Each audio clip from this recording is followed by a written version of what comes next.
Collagen is the scaffolding that keeps your muscles from breaking down. After 60, natural collagen production drops sharply, making recovery slower and strength harder to maintain. But here's the twist. Not all collagen sources support you in the same way.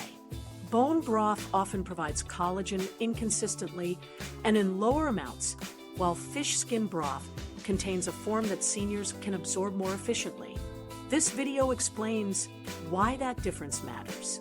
You'll see what to drink, when it's most useful, and how to prepare a simple recipe at home. If you have fish or shellfish allergies or ongoing medical conditions, consult your clinician before making dietary changes. Understanding this foundation is key because most people assume other factors alone explain why muscles decline after 60. Why muscle loss accelerates after 60. After the age of 60, one of the biggest challenges the body faces is accelerated muscle loss, a condition often referred to as sarcopenia. This isn't just about weaker muscles. It combines several biological shifts, reduced activity levels, chronic low-grade inflammation, hormonal changes, and a sharp decline in collagen production. Together, these factors create a perfect storm where even the most disciplined efforts with diet and exercise can feel less effective than they used to. Protein and regular movement remain cornerstones of healthy aging, but they alone don't explain the problem. Protein supplies amino acids that rebuild muscle fibers. Exercise stimulates those fibers to grow. Yet without a sturdy framework to hold everything together, the results plateau. This is where collagen comes in, not as a replacement for protein or training, but as a complementary support that provides the connective scaffolding around muscles, tendons, and joints. Clinical studies highlight that collagen peptides paired with resistance exercise boost muscle mass and strength more effectively than exercise with protein alone. In trials, participants supplementing collagen peptides while engaging in weight training not only improved their muscle performance, but also reduced fat mass, indicating a synergistic effect. Collagen's role is often compared to the beams or wiring that run through a building, invisible when intact, but obvious once it weakens. As people age, their natural production of collagen declines, and this means the connective structures fray and repair more slowly. The result isn't just reduced strength, it's slower recovery, increased soreness, and an overall fragility that sneaks into everyday life. Clinical observations show that diminished collagen leaves muscle fibers less stable, so while protein may successfully rebuild tissue, that tissue is less anchored and more vulnerable to strain. The difference can be seen when comparing younger individuals to older adults after similar workouts. Younger participants bounce back quickly, while older counterparts often experience lingering fatigue and delayed recovery. Evidence also shows that collagen synthesis decreases significantly after 60, and at the same time, existing collagen breaks down faster due to accumulated oxidation and stress. This dual effect makes muscle weakness emerge more abruptly than expected. In Japan, epidemiological studies found that a substantial percentage of adults over 65 meet the criteria for sarcopenia, with muscle loss compounded by reduced connective tissue integrity. These findings reinforce that weakness and decline are not just byproducts of getting old, but consequences of specific biological shortages, collagen being one significant part of the puzzle. It's important to stress that collagen is not a magic bullet or a single solution. Aging itself brings hormonal changes, shifts in activity, and inflammatory stressors that contribute heavily to sarcopenia. Collagen is simply one modifiable factor that can work together with exercise and high-quality protein to slow decline. Clinical trials have tested hydrolyzed collagen peptides in daily doses ranging roughly from 2.5 grams to 15 grams, showing the clearest benefits when consistently paired with resistance exercise. These findings clarify that collagen proteins alone won't offset muscle decline, but in combination with training, they amplify the results that exercise and protein already support. The signs of collagen decline often appear first in everyday tasks rather than in the gym.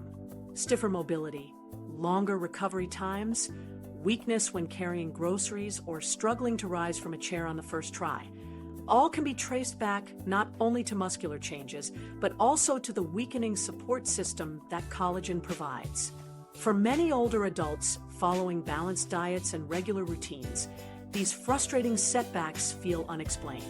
Recognizing collagen as part of the equation helps explain why visible losses persist despite faithful adherence to what appear to be the correct steps. By reframing collagen's role as complementary, rather than dominant, the path forward becomes clearer. Protein and resistance training build the raw material of strength, while collagen restores the framework that allows those fibers to function smoothly. This dual focus creates a more realistic strategy for slowing sarcopenia, minimizing fractures, and preserving independence well into later life. Still, not all sources of collagen deliver equal impact, and that's why many seniors testing out traditional options end up disappointed. The type, dosage, and bioavailability matter more than simply adding collagen into the diet. This gap between perception and actual benefit is often where myths take root, leaving people discouraged after trying solutions that sound promising but don't match what the body truly absorbs and uses efficiently. And that brings us to the next question: why some popular collagen sources simply don't provide the reliable support that aging muscles actually need. Why bone broth isn't enough.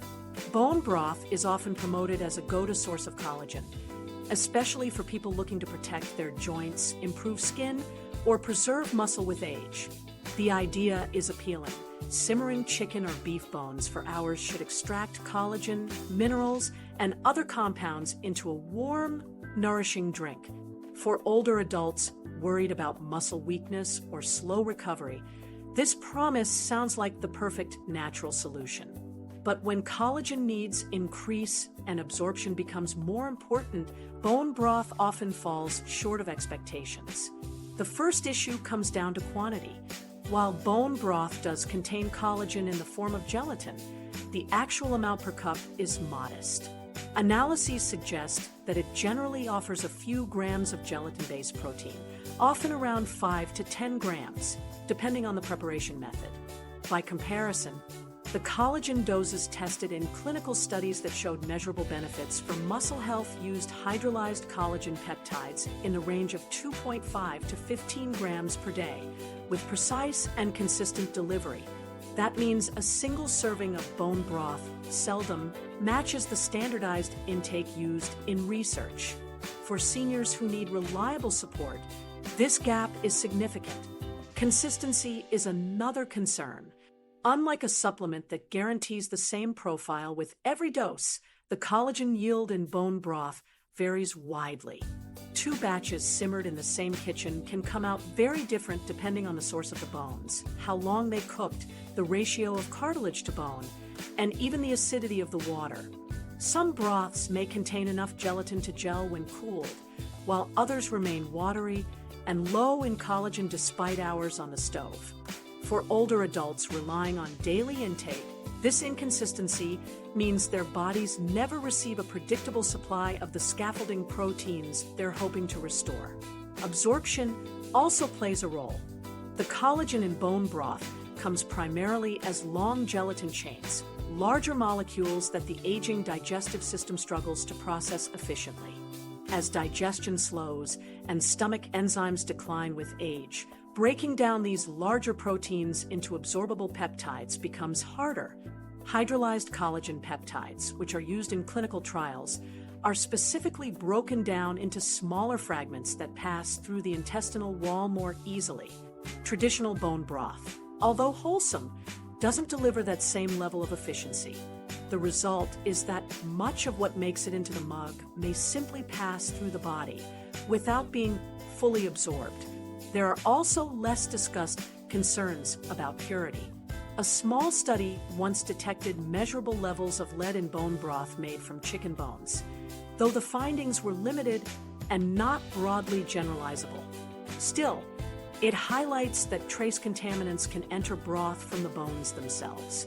For older adults considering bone broth as a daily ritual, This makes ingredient sourcing and rotation important. It isn't cause for alarm, but it's another factor that complicates depending on broth as a mainstay source of collagen. Because of these limitations, the benefits of bone broth often stop at comfort.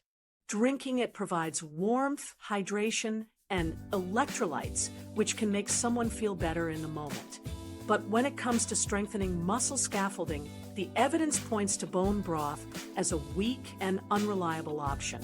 Seniors sipping broth daily may feel reassured by the habit, but their muscles often remain unsupported in ways that matter most: strength for daily tasks, resilience after exercise, or faster recovery from soreness.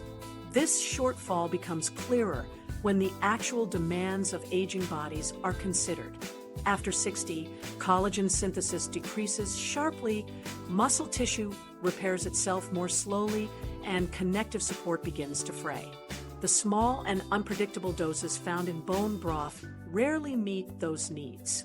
For example, a person drinking a cup of broth each day might only supply their body with a few grams of collagen at best, an amount that is insufficient to replicate the benefits recorded in trials on collagen supplementation. Over weeks or months, that mismatch adds up, leaving people frustrated that their effort hasn't translated into stronger muscles or easier recovery. Bone broth also lacks targeted compounds that directly influence muscle regeneration. While it provides some minerals like potassium, calcium, and magnesium, these do not specifically address the structural repair of connective tissue. Without the concentrated peptides shown in studies to stimulate collagen production and muscle recovery, bone broth works more as a general comfort food than as a therapeutic strategy for sarcopenia. It performs better as a soothing, flavorful part of a meal than as a reliable collagen delivery system for older adults. This distinction is important for seniors building habits around daily nutrition.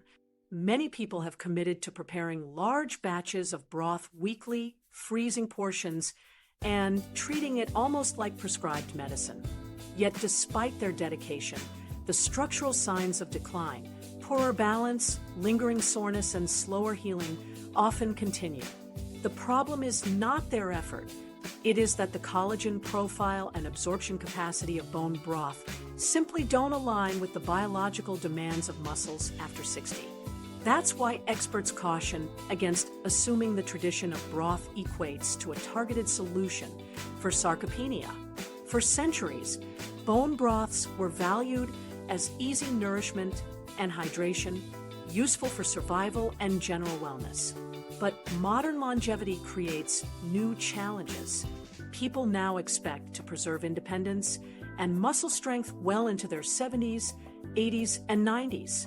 Meeting those goals requires sources of collagen that work more efficiently and consistently than broth.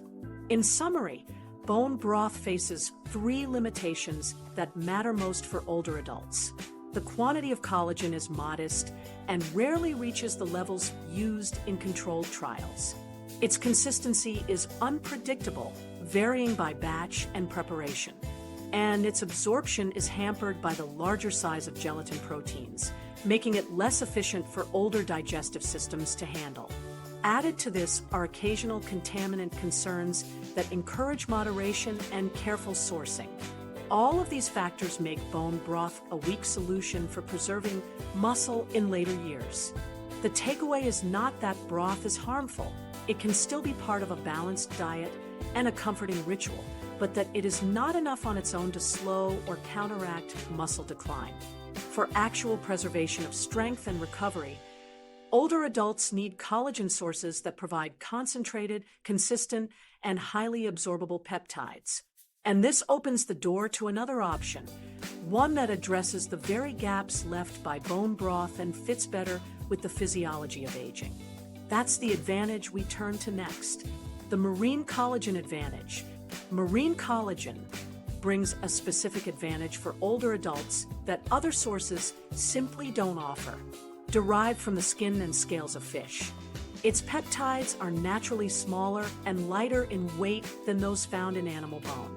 This means that instead of forcing the digestive system to work hard on breaking down long, bulky protein chains, marine collagen is already offered in a form much closer to what the body can absorb.